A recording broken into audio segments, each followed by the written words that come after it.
All right, today we're jumping into a really interesting and, for some, pretty radical way of looking at the Bible. It's a framework often called the administration of the secret. And the whole idea is that God has been running at least two very different programs throughout history. So let's break down what that actually means. So, let's kick things off with the big question this whole framework is trying to answer. And it's a huge one, right?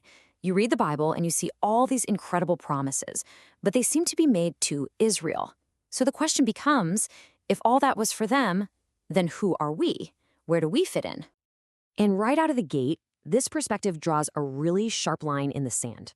It says that the destiny for believers today, it's not about an earthly kingdom, a physical reign on earth. Nope. The focus completely shifts to something spiritual, a destiny in heavenly places. It's a calling that's totally separate from all those earthly plans. Okay, so how does this view even begin to solve that puzzle? Well, it all comes down to one core idea, that God works in different ways during different periods of history. These periods are called administrations.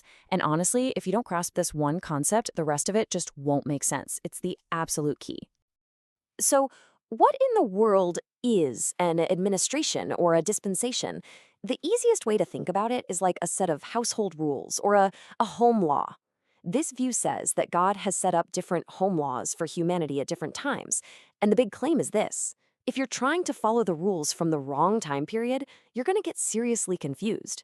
It's like trying to use an old instruction manual for a new piece of tech. Now, this timeline here kind of maps out the whole flow. You've got the prophecies to Israel, Christ's ministry on earth, the early church in the book of Acts. It all seems to flow together.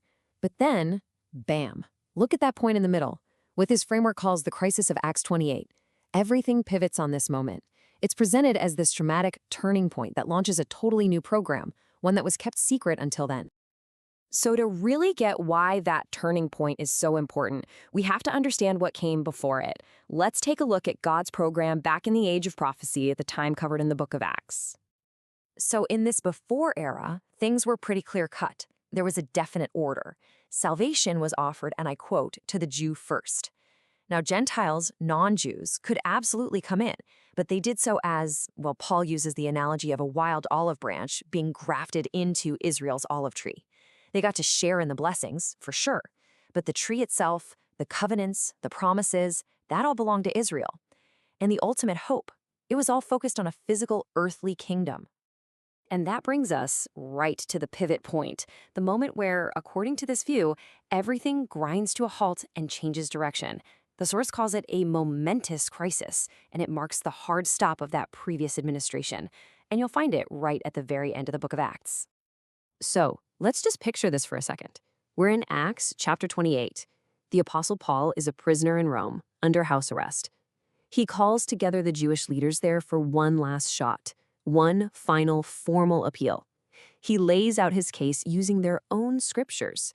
And when they ultimately reject it, he makes this incredibly solemn declaration, a declaration that, in this framework, changes the course of history. And this is the quote: "Let it be known to you then that to the nations was dispatched the salvation of God, and they will hear." Now, according to this viewpoint, this is way more than just Paul saying, okay, I'll go talk to the Gentiles now. No, this is seen as a divine judicial pronouncement. It's God officially hitting the pause button on Israel's national program and closing the book on that prophetic administration.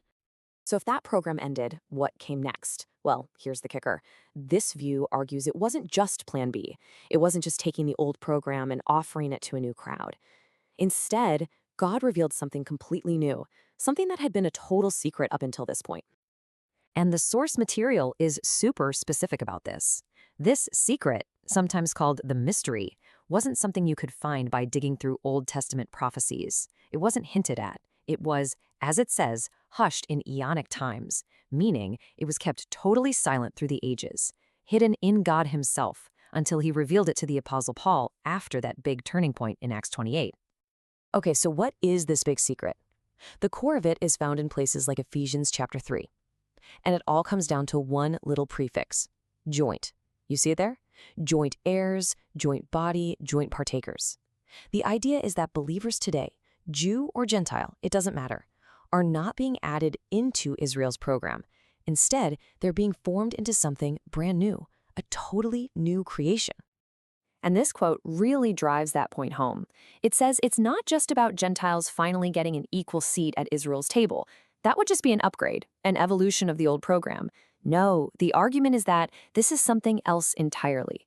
It's a brand new creation. God is making what Paul calls a one new man, where those old defining labels of Jew and Gentile just don't apply anymore within this new body. You can imagine this idea of a new creation has some pretty huge implications. It creates this massive divide, a clear before and after between the old prophetic program and this new secret administration. And this chart just lays out the contrast side by side. I mean, look at this. The hope shifts from an earthly kingdom to a destiny in heavenly places. The priority goes from to the Jew first to absolutely no distinction. Even things like baptism are seen differently. Proponents say the water baptisms you read about in Acts belong to that old program, while the one baptism Paul talks about in his later letters is a purely spiritual one. Really, the whole identity shifts from being a guest in Israel's covenants to being part of this brand new thing. And the scope of this new calling is just cosmic. It's huge.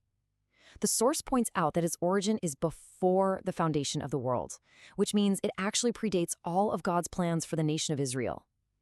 And its destination? Well, it's about as high as you can get, being seated with Christ far above all principalities and powers.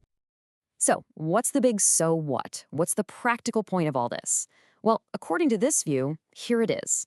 The reason there's so much confusion and disagreement in theology is because people are mixing up the two programs. They're taking instructions or promises from the before times and trying to apply them to today, or the other way around. And when you do that, the result is, to use their words, confusion and disorder. Which brings us full circle, right back to where we started, but now with a really pointed question. This whole framework, it lives or dies on whether you see these distinct administrations in the Bible. It forces you to ask, is rightly dividing the scriptures like this the key? Is this what it takes to finally make sense of it all and understand our true place in God's cosmic plan?